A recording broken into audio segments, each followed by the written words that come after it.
Imagine getting everything you have ever wanted. I mean, literally everything. Right. Limitless capital, absolute guaranteed frictionless success in whatever industry you choose. Zero competition that can actually touch you. Yeah. Now imagine realizing that this very success, this absolute victory, is the exact mechanism guaranteed to destroy you. It's wild. It completely shatters the baseline psychology of the modern world. Totally. Because, we are conditioned to believe that eliminating all friction is the ultimate goal of a successful life. But the source documents we're examining today, they argue that friction is actually the only thing keeping you alive. And if you're listening to this right now, feeling that constant grinding pressure to hustle, to beat the competition, to secure your market share, what we are about to discuss is going to sound completely counterintuitive. Oh, absolutely. Because over the last 2 deep dives, we've been on this incredible journey with you, unpacking a stack of highly sensitive documents. Documents that detail the inner workings of an elite organization known as the 30K Club. Yeah, and today we are opening the third and final stack of these sources. Finally. Right. But to understand the sheer weight of what's in these new documents, we really need to hold on to the context of where we've just been. It's so important. The contrast is essential. I mean, in the first set of sources, we explored the very real, very dangerous underbelly of esoteric power, what the text referred to as the dark killing orders. Yeah, those were intense. Very. We looked at how desperate, ambitious people unknowingly pledged themselves to parasitic rituals that are built, well, entirely on extraction and exploitation. Right. But we also mapped out the exact counterforce, which is the protective, structured path of sacred enterprise offered by the 30K Club. And the key takeaway there was that accessing true generative power doesn't require sacrificing your soul. It requires sacrificing your ego. Which, I mean, that was such a massive paradigm shift. Yeah. And then in the second stack of sources, we really got into the psychology of the initiate crossing the threshold. We broke down this concept of the death of the hustler. Right. The realization that working frantic 18-hour days is actually a trauma response. Exactly. It's a trauma response to economic isolation. Yeah. And we discovered that within the 30K Club, power is not some magical lightning bolt you shoot from your fingertips. No, not at all. It is a very deliberate infrastructure. It's the combination of ancient ritual backing and massive capital deployment governed by a brutal oath of self-accountability. I mean, you fail, it's on you. You don't get to play the victim. And that brings us right to the threshold of today's focus, the third stack of documents. Right. We know why someone chooses this path. We know the mindset required to enter. So the question that remains is the most volatile one. What happens the day after? Exactly. What happens when the contract is signed, the millions in capital are deposited, the ritual backing is activated, and you actually finally hold the power? When you have the keys to the kingdom, you would assume the biggest threat to these elite builders would be external, right? Like if you suddenly become an unstoppable force in the global market, you'd be worried about a rival corporate cartel coming for you. Sure, or a sudden collapse of the global economy. Right, or maybe even retaliation from those dark entities we discussed in the first deep dive. Yeah. But the text throws all of that totally out the window. The biggest, most lethal threat to a builder in the 30K Club isn't an enemy. It is their own frictionless success. It is their own success. But before we can dissect the actual mechanics of how success becomes fatal, the documents force us to clear up a massive public misconception. Oh, this part is so fascinating. Yeah, because the uninitiated public, which is basically everyone outside of this specific structural framework, they profoundly misunderstand what the 30K Club actually is. The text gets incredibly specific about this. Yeah. It says people are out there looking for the 30K Club in the dusty texts of ancient secret societies. Or they're like whispering about them near high spiritual altars, trying to trace some ancient magical lineage. And they find absolutely nothing. Nothing at all. Because they are looking for a sentient deity. They think the club is a mystical god or some standalone magical spell. They view it through a lens of fantasy rather than operations. I mean, the text explicitly states the 30K Club is simply a modern operational title. Just a title. Yeah, it was a name chosen by a collective of initiated members who realized they needed a structured vehicle to uphold their sacred oath. The document actually stresses that the name of the group is entirely irrelevant. They could operate under any title whatsoever. Let me try to ground this, because when people hear terms like Illuminati or Secret Brotherhood, They treat the name itself as if it holds the vibration of power. Right. But the text says the name is just a placeholder. The mandate of building civilization is the only thing that is absolute. It makes me think of how we interact with technology. Oh, that's a good way to look at it. Yeah, take an operating system like iOS or Linux. If you take someone who fundamentally doesn't understand computers, they might look at a smartphone and think iOS is this magical, sentient ghost living inside the glass that knows how to show you videos and deliver your messages. Exactly. People talk about the algorithm like it's a Greek god sitting on Mount Olympus dictating our fates. That is a very fitting parallel. The uninitiated project mysticism onto complex systems they just don't understand. Right. But if you talk to a software engineer, they know iOS isn't a god. It's just code. Yeah. It is a strictly defined operational structure written to manage immense power, like the electrical current and processing power of the hardware. The code exists so the phone doesn't overheat, short circuit, and literally catch fire in your pocket, Right. while simultaneously directing that energy to actually do something useful. So if I'm reading this right, the capital they receive is the hardware. The ritual backing is the underlying electrical current, like the physics. And the 30K Club itself is just the software. It's the operating system designed to manage the flow of that intense energy safely. The operating system analogy holds up perfectly when we look at the historical context provided in the sources. Okay. Because the ritual backing is raw, unfiltered potential. But raw potential without a governing architecture is inherently volatile. The 30K Club is the architecture. But wait, if we follow that logic, I see a massive contradiction. What do you mean? If the club is merely an operational collective, just a structural operating system, and the name doesn't matter, why do they need the structure at all? Think about it. If you are listening to this and you are a brilliant, driven entrepreneur, you finally get access to this ancient, precise spiritual technology, the ritual backing. Right. Why go through the hassle of forming a club with a bunch of other people?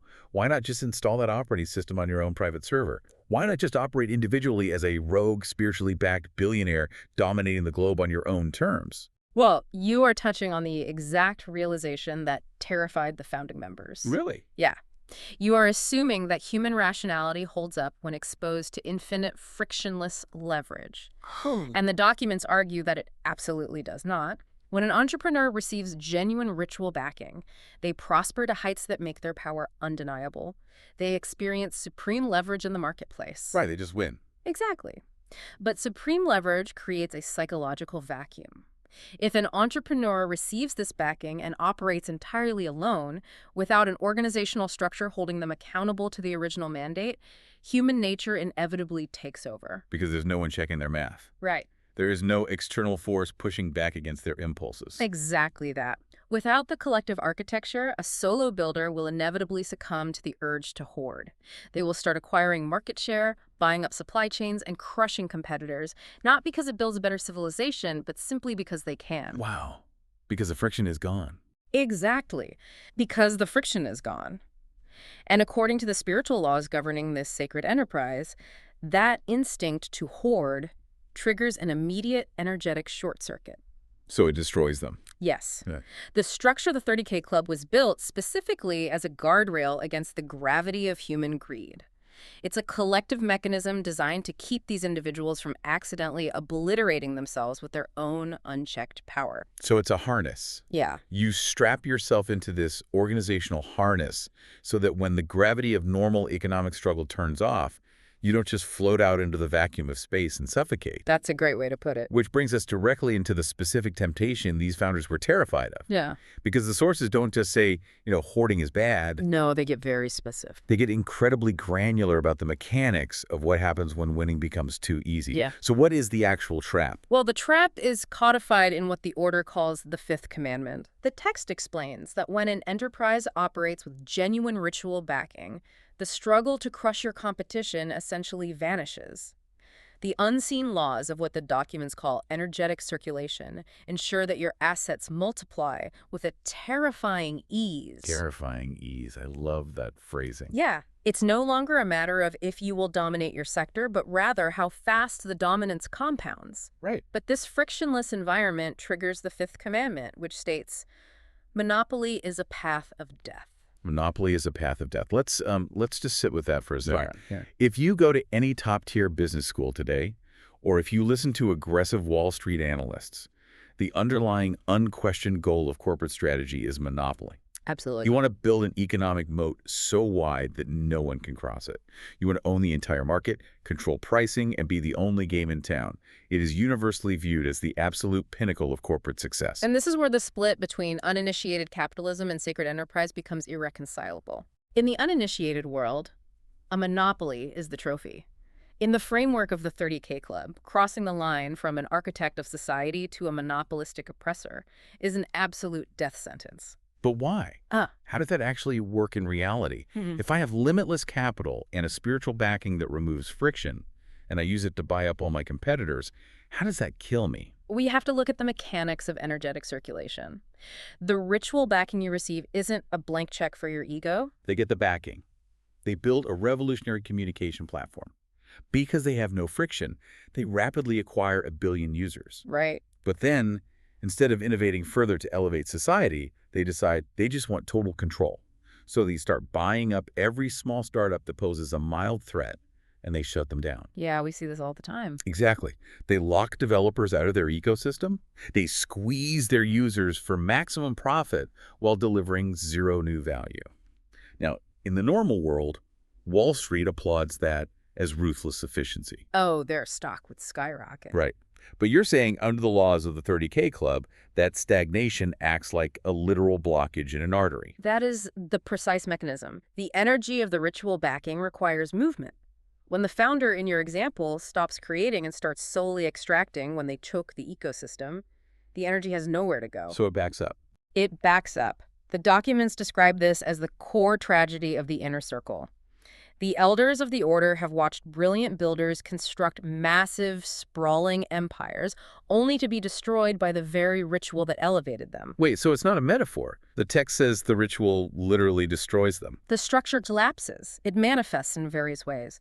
Catastrophic hubris, sudden unexplainable market failures, internal betrayal, or even profound psychological unraveling. Wow. The boundless ambition that served them in the beginning blinds them when they reach the top. They get addicted to the lack of friction. They forget they were commissioned to build a civilization, and they start acting like pharaohs hoarding grain. That is such a vivid image. The moment you try to own the whole board, the board swallows you whole. Yes. The tools themselves turn lethal. It's this intense, high-stakes paradox. If hoarding is fatal, and the ritual backing makes acquiring wealth and dominance completely effortless, how does anyone survive? It's the ultimate test. I mean, human beings are wired for scarcity. If you put a human in an environment of absolute abundance, the instinct is to grab everything. How do these elite members avoid the short circuit? This is perhaps the most ingenious structural element detailed in the sources. The 30K Club didn't just tell its members, try not to be greedy. Right, because that never works. Exactly. They engineered a systemic solution to bleed off the dangerous pressure of immense wealth. They organized to fulfill a specific operational mandate, empower creators, not dependents. Empower creators, not dependents. Yes. They created a structured moral release valve by actively and deliberately decentralizing their own monopolies. A moral release valve. I want to unpack the actual execution of this. No. What are they physically doing to decentralize their power? Well, full members of the club are structurally required to sponsor what the text calls benefactors. Okay. And these benefactors are not charities in the traditional sense. They are artists pushing cultural boundaries, politicians shaping new policies, and crucially, new business executives. Like young up-and-comers. Young visionaries who are building parallel infrastructure. By funding these individuals, the elite are deliberately distributing their own accumulated power. They are taking the massive overflowing wealth generated by their frictionless success and intentionally flushing it back into the ecosystem to fund other builders. So they are actively funding their own competition, or at least funding alternative centers of power that they don't directly control. They are funding parallel empires. Wow. The goal is to ensure that wealth and influence circulate rather than stagnate in a single monopolistic pool. Okay, I see. By funding benefactors across entirely different sectors of society, a member can achieve total dominance in their specific field, say, global logistics, but remain spiritually safe. Because they're pouring their excess leverage into the arts, into ethical political structures, into emerging technologies. Correct. It's like a controlled burn in forest management. Yeah. Let's really look at how a forest operates. If you just let a massive forest grow wildly without any intervention, the dead wood piles up on the forest floor. Yeah. The canopy gets so thick that no sunlight reaches the bottom. Right. Everything gets choked, and the ecosystem essentially stagnates. Then, a single spark from a lightning strike causes a catastrophic wildfire that burns the entire ecosystem to ash. The soil is destroyed. Yeah. In our context, that destructive wildfire is the monopoly. It's the fatal trap of hoarding that triggers the energetic short circuit. A perfect parallel. Stagnation always precedes a catastrophic correction. Right. So to prevent that, expert park rangers do a controlled burn. They intentionally set small, manageable fires. They actively clear the brush. They intentionally give away resources like space, sunlight, and nutrients to cultivate new growth. Exactly. They sacrifice part of their own established territory to save the overall health of the forest. By funding these benefactors, the elite are initiating controlled burns in the economy. They're clearing their own hoarded brush to keep the energy flowing. And notice the intentionality there.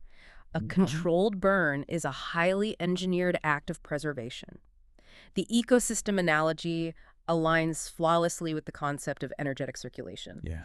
The wealth must flow, the dead wood must be cleared, or the environment becomes toxic to the very trees that dominate it. But if you are sitting there listening to this and you've spent your life in the trenches of normal capitalism, you have to be asking the same question I am. Which is? I am putting myself in the shoes of a spiritually backed billionaire who is structurally forced to give away huge portions of his wealth and influence to young, hungry visionaries, just so his own spiritual contract doesn't blow up in his face. Right. Is this actually altruism? I mean, is the 30K Club really a force for pure selfless good in the world? Or is this just a highly calculated, pragmatic survival mechanism for the elite? Well, if you read the text purely analytically, the source material does not seem to care about the emotional purity of the act. Yeah. The spiritual laws outlined don't demand that the member feel a warm, selfless sensation in their heart when they write the check to a benefactor. The laws care strictly about the execution of the circulation. The mechanics of the energy transfer. Exactly. It is undeniably a survival mechanism. It is a highly calculated, cold equation designed to bleed off the lethal pressure of their own success. Wow. But this leads to a fascinating philosophical realization. What's that? Regardless of the internal emotional motivation of the individual billionaire, whether they're acting out of pure love for humanity or sheer, desperate self-preservation, the real-world outcome is identical. The result is a thriving, funded society. Precisely.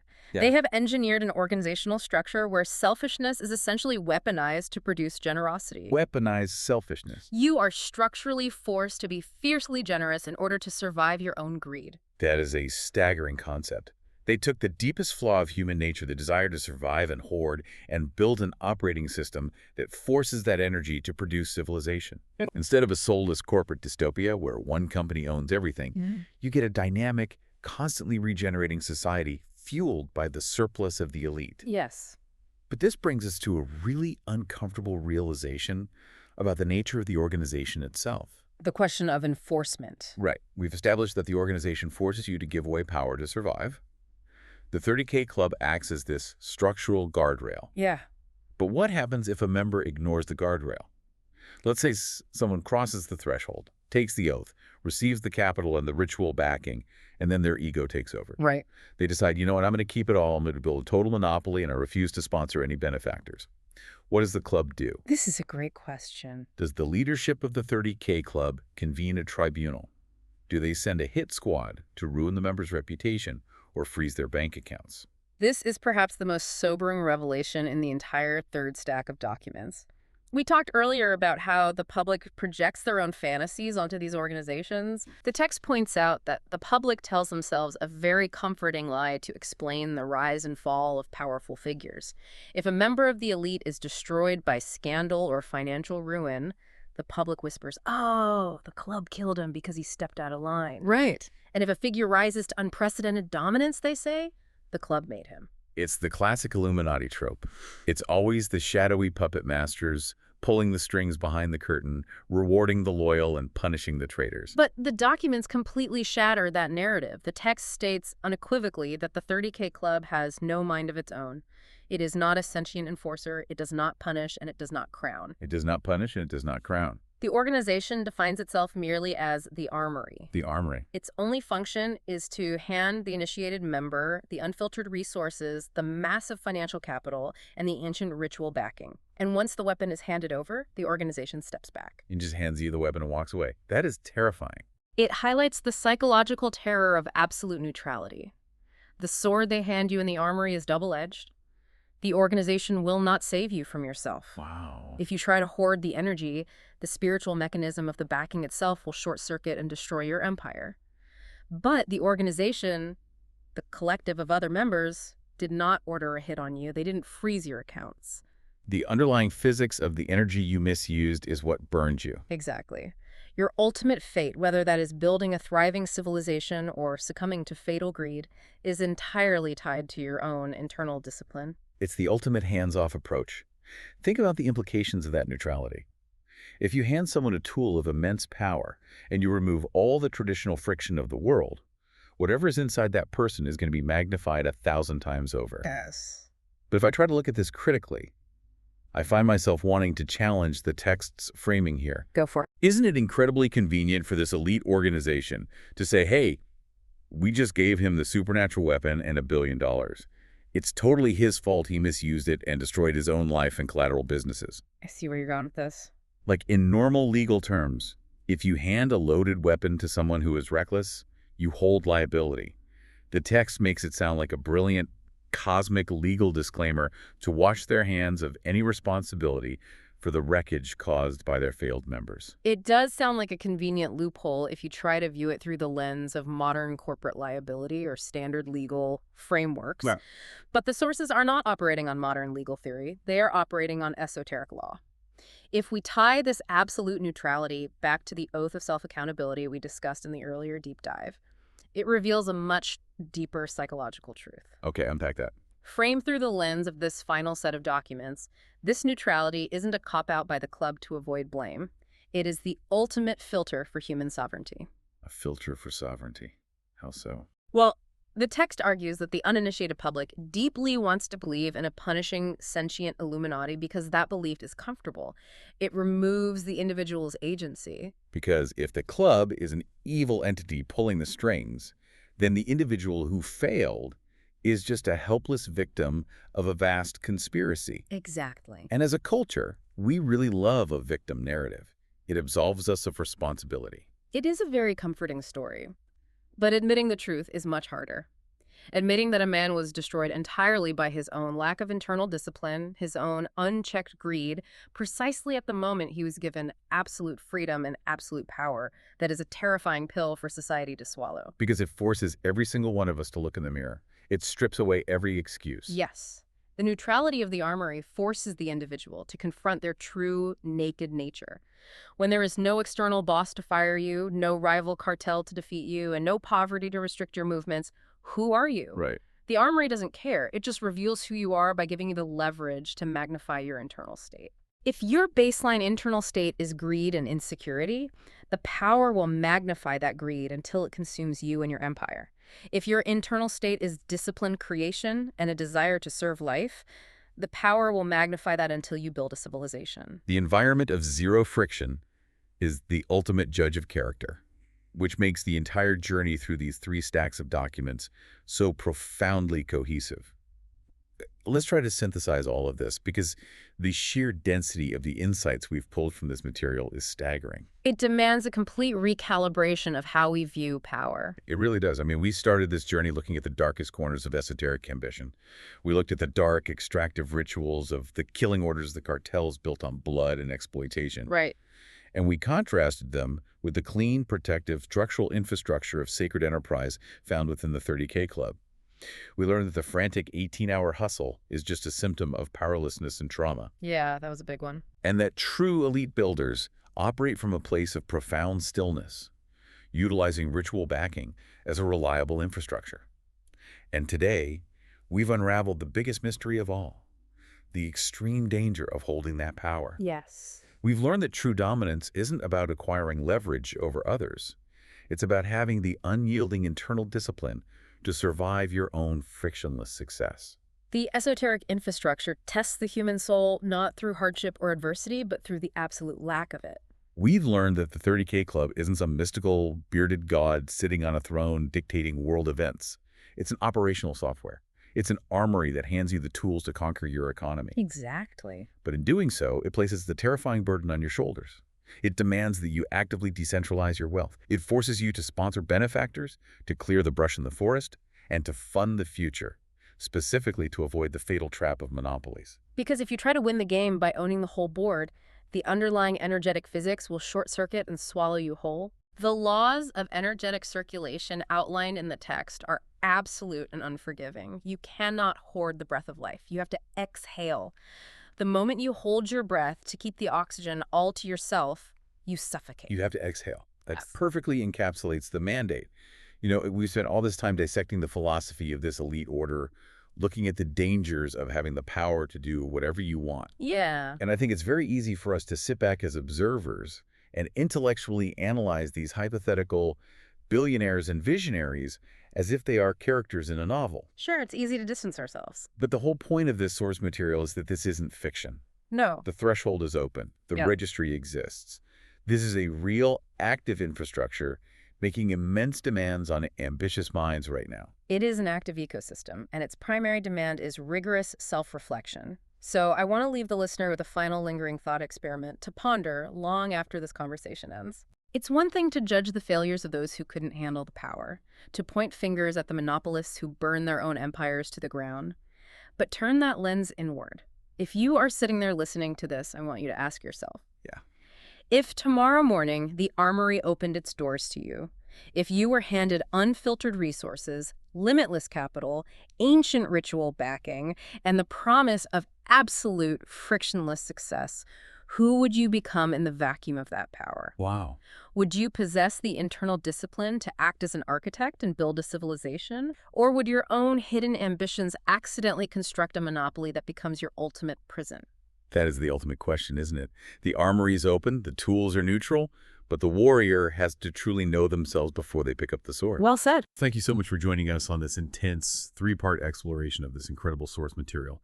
We've navigated the dark rooms, the mechanics of ancient technology, and the true psychology of elite power together. And it has been an absolute privilege to unpack it all with you. Keep questioning the narrative, keep exploring the hidden structures of the world, and keep diving deep.